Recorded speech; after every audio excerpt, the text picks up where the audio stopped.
E20 ethanol वापराचा मुद्दा सध्या देशभरामध्ये पेटलेला असताना या संदर्भात अधिक चर्चा करण्यासाठी भाजपचे प्रवक्ता विश्वास पाठक आपल्यासोबत आहेत आणि आपचे प्रवक्ता रुबेन मस्करेन्हास आपल्यासोबत आहे। दोन्ही मान्यवरांचं स्वागत करतो मी यावेळेला।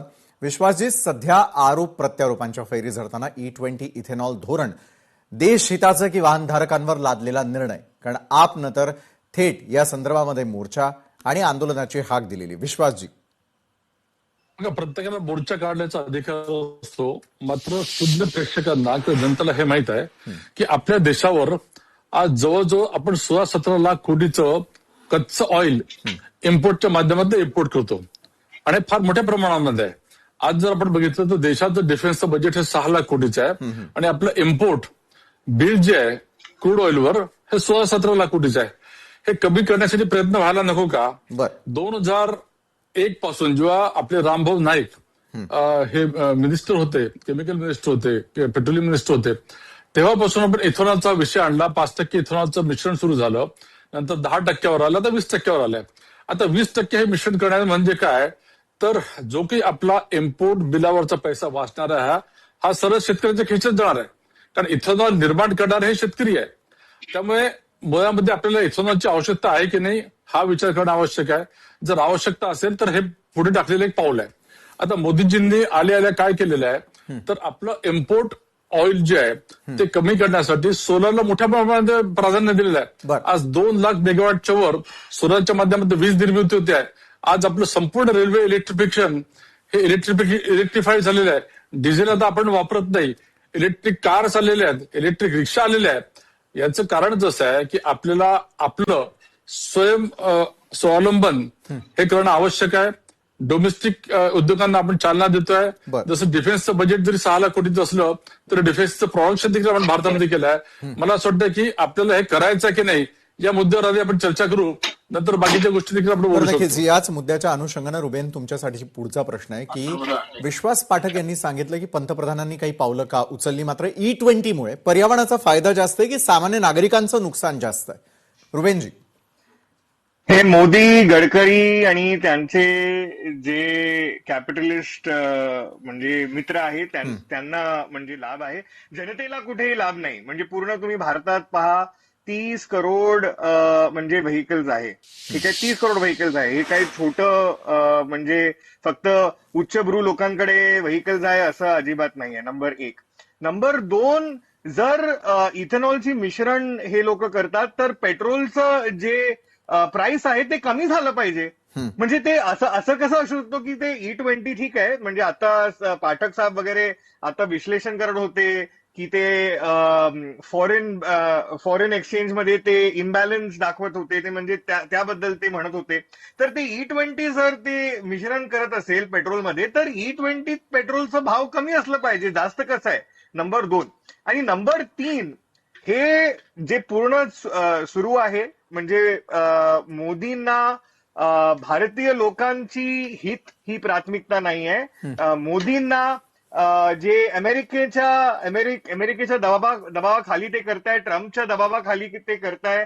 अमेरिकेमध्ये इथेनॉल ते सगळ्यात मॅन्युफॅक्चर करतात, म्हणजे सगळ्यात बिगेस्ट प्रोड्युसर आहे ते पूर्ण देशात। आणि आम्ही मागच्या गेल्या 3 वर्षात आम्ही 5 टाइम्स त्याचा आम्ही इम्पोर्ट वाढवलाय।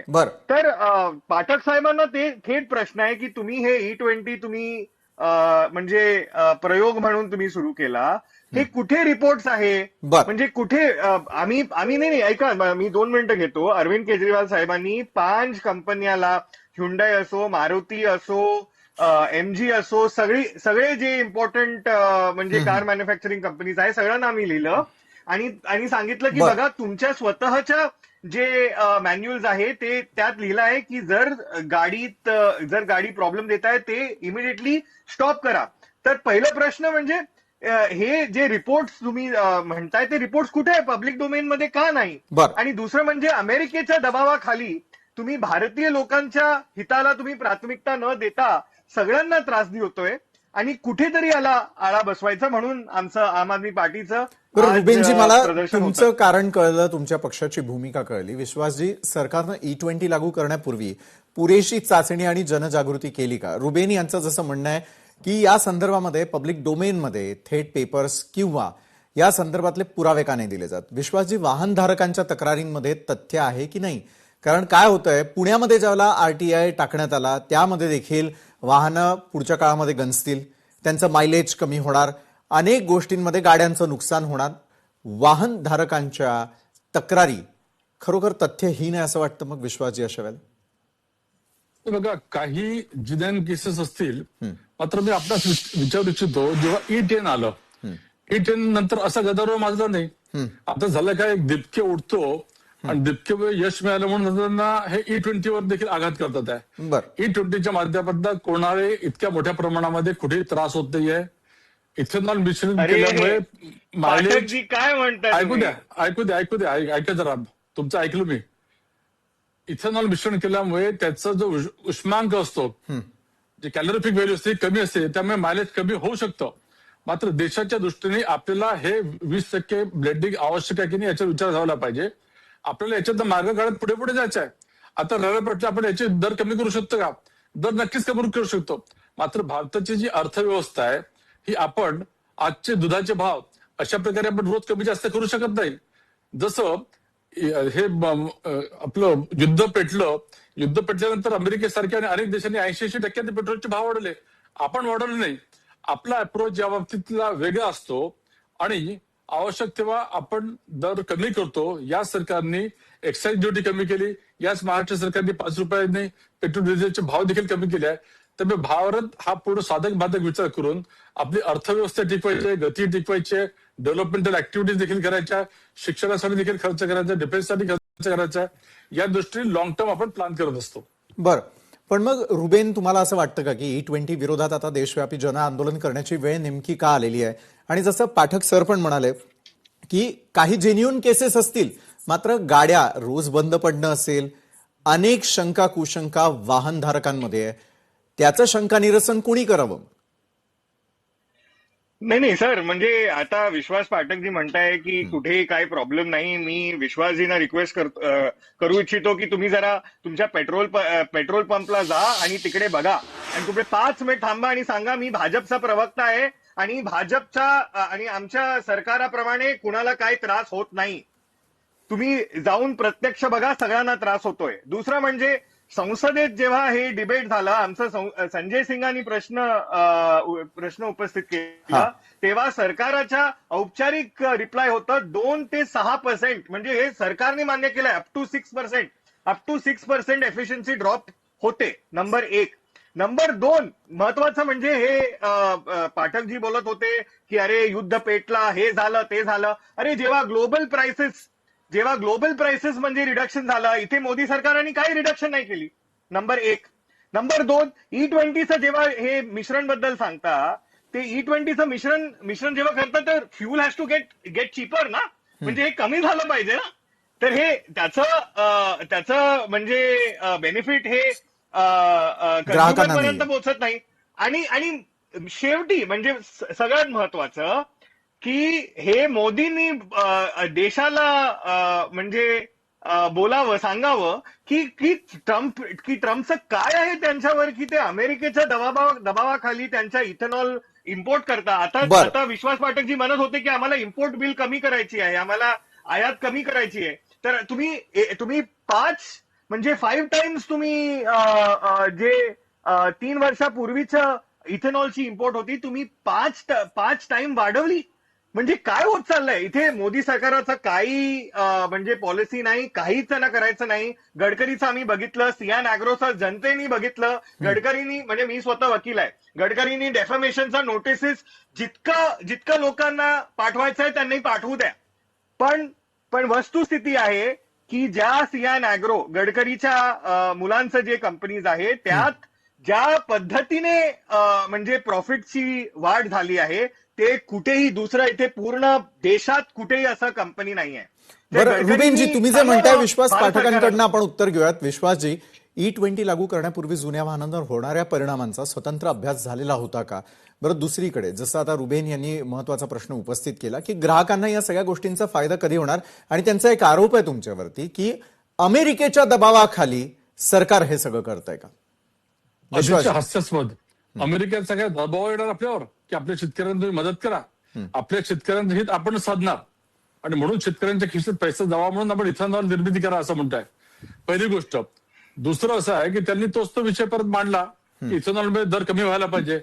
मी म्हणतो कमी व्हायला पाहिजे, पण हे सरकार जबाबदारीने पावलं टाकून योग्य वेळेस तो निर्णय घेत राहतो. आता इथेनॉल जो विषय आहे हा आपल्याला आपल्या देशाच्या अर्थव्यवस्थेला बदलणारा असा हा एक निर्णायक विषय आहे जो आपण हाती घेतलेला आहे. आणि याच्यासाठी आपण टेक्निकल कोणाचं हे घेतलंय का? तर IIT मुंबई, IIT चेन्नई सगळ्या एक्सपर्ट लोकांनी सर्टिफाय केलं की काही प्रॉब्लेम नाही. टोयोटो सारख्या कंपनीचे मालक पुढे आलेले आहेत. आज 40% मारुती सुझुकीची आहे. 40% या आपल्या गाड्या या मारुती सुझुकीच्या आहेत. त्यांनी सांगितलं की असे कुठे कंपनी नाही. त्यामुळे केजरीवाल सांगतील रस्त्यावर उसळतील म्हणून काय अराजकता पसरवायची का? मला असं वाटतं की हे सरकार अतिशय जबाबदारीने घेत आहे. याच्यातनं आपली अर्थव्यवस्था सुधारणार आहे. केवळ विरोधाला विरोध करून काही उपयोग नाही. बरं, दोघांसाठी एक कॉमन प्रश्न जाता जाता, कारण वेळेची मर्यादा आहे आपल्याला. रुबेन, मी आपल्याकडे येतो. वाहनांचं नुकसान झालं तर त्याची जबाबदारी सरकारनं स्वीकारायला हवी असं तुम्हाला वाटतं का? नितीनजी गडकरी म्हणालेले होते की जर कुणाच्या वाहनांमध्ये असा बिघाड होत असेल तर आम्हाला मेल करा. जर ईमेलनं हे प्रश्न सुटतील असं वाटतं? नाही, असं अजिबात नाहीये. बीजेपी पूर्णपणे डिस्कनेक्ट झाली आहे. ज्या पद्धतीने पाठकजी म्हणताय की इथे कुणालाही प्रॉब्लेम त्रास होत नाहीये. मी परत त्यांना सांगू इच्छितो, एखाद्या पेट्रोल पंपमध्ये तुम्ही बघा, तुम्ही सोशल मीडियावर बघा, सगळीकडे त्राही आहे आणि सगळ्यांना प्रॉब्लेम होत झाला. हे म्हणजे भाजपचा गडकरी, शाह, मोदी सारखे यांच्याकडे म्हणजे सरकारातले म्हणजे हे पैशातले वाहने नाहीये, ते जनतेचा हार्डवर्क आणि मेहनतीचे पैशाचे ते व्हेकल्स आहे. आणि ज्यांना फटका बसतोय त्यांनाच माहित आहे की किती त्यांना प्रॉब्लेम्स होत आहे. सरकार पाहताय, सरकार पूर्णपणे डिस्कनेक्टेड झाली आहे. आणि आम्ही बघितलंय की ज्या पद्धतीने जनतेचा कौल त्यांच्या विरोधात चालली आहे, येणाऱ्या निवडणुकीत त्यांना पाहायला मिळेल जर हा पॉलिसी. हाच प्रश्न तुम्हाला देखील आहे की सर्वसामान्य ग्राहकांच्या वाहनांचं नुकसान झालं तर त्याची जबाबदारी सरकार घेईल का? आणि एका ईमेलनं प्रश्न सुटतील का? 100% सुटतील. त्याची एक प्रोसेस आहे. डायरेक्ट सरकारकडे जायची आवश्यकता नाही. प्रत्येक कंपन्यांनी गॅरंटी पिरियडमध्ये, वॉरंटी पिरियडमध्ये इन्शुरन्सच्या माध्यमातून त्याला कव्हर दिलेला आहे. ते जर नसेल तर सरकारने त्याच्याबद्दल देखील भूमिका मांडलेली आहे. मला असं वाटतं की हा जो ग्राहक आहे हा कार वापरणारा ग्राहक आहे. आज माझ्याकडे 2019ची गाडी आहे आणि मलाही कुठे काही अडचण आलेली नाही अजिबात.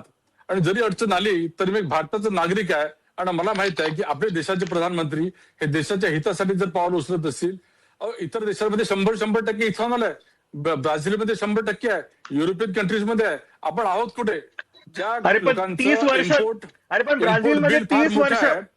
फार मोठं इम्पोर्ट बिल आहे ज्या देशांमध्ये त्यांनी असे पावले घेतलेले आहे. आपण घेणं आवश्यक आहे. हे जे अराजकता माजवणारे मुख्यमंत्री आहेत ना, हे यांना ते शोभतं. ते यांनी दिल्लीमध्ये काय दिवे लावले हे जनतेने बघितलं. मात्र मोदीजींसारखं जे जबाबदार नेतृत्व आहे हे योग्य पावलं उचलतात आहे. आणि हे जे कारवाले कन्झ्युमर्स आहेत हे एक भारतीय नागरिक म्हणून, सिटीजन म्हणून आम्हाला सपोर्ट करतात आहे. रुबेन, बोला थोडक्यात. अरे नाही, म्हणजे काय म्हणताय? अराजक पसरवणारे त्यांचे प्रधानमंत्री. हे पॉलिसी म्हणजे जे ब्राझील बद्दल ते म्हणताय, ब्राझीलमध्ये 30 वर्ष लागले E0 ते E5 साठी, आणखी 20 वर्ष लागले E5 ते E10 साठी. तुम्ही काय म्हणताय? तुम्ही जे आता ते रिपोर्टची जे हवाला देताय, कुठे रिपोर्ट पब्लिक डोमेन? एकही रिपोर्ट मला सांगा, एकही रिपोर्टचा हवाला द्या. एक्सपर्ट्सनी सांगितलं. मी आहे इंजिनियर. एक रिपोर्ट सांगा, पियर रिव्ह्यूड रिपोर्ट. तर कुठे आहे तुमचा रिपोर्ट? तुमचा रिपोर्ट काही नाही. जनता त्रस्त झाली आहे आणि जनता तुम्हाला उत्तर देते. चेन्नई, IIT मुंबई यांच्याकडनं तो सर्टिफाय केलेला आहे. टोयोटा सारख्या कंपनीने ते सर्टिफाय केलेलं आहे. ऐका, तुम्ही कुठे रिपोर्ट? तुम्ही हवेत बोलता. मला सांगा, इथेनॉलचा आपण इम्पोर्ट करतो, इथेनॉलचा इम्पोर्ट करतो, कुठून आणला तुम्ही? फालतू शोध. तुम्ही काय तुमच्या केजरीवालांसारखे बोलता का? तुम्ही स्वतःला वकील समजता, जरा जबाबदारी बोला. इथेनॉलचा आपण इम्पोर्ट करतो, हा शोध तुम्ही कुठून लावला?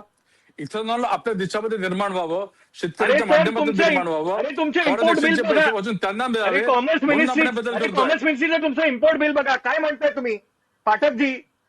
तुमचं मोदी सारखं वागू नका इकडे. E20 इथेनॉलचा मुद्दा सध्या संपूर्ण देशभरामध्ये आपल्याला पाहायला मिळतोय. मात्र ग्राहकांचं होणारं नुकसान याची जबाबदारी नेमकी कुणाची, या अनुषंगानं आमचाही पाठपुरावा अशाच प्रकारे सुरू राहील. धन्यवाद विश्वास पाठकजी आणि धन्यवाद रुबेन, तुम्ही आलात आणि या चर्चेमध्ये आमच्यासोबत जोडला गेलात त्यासाठी.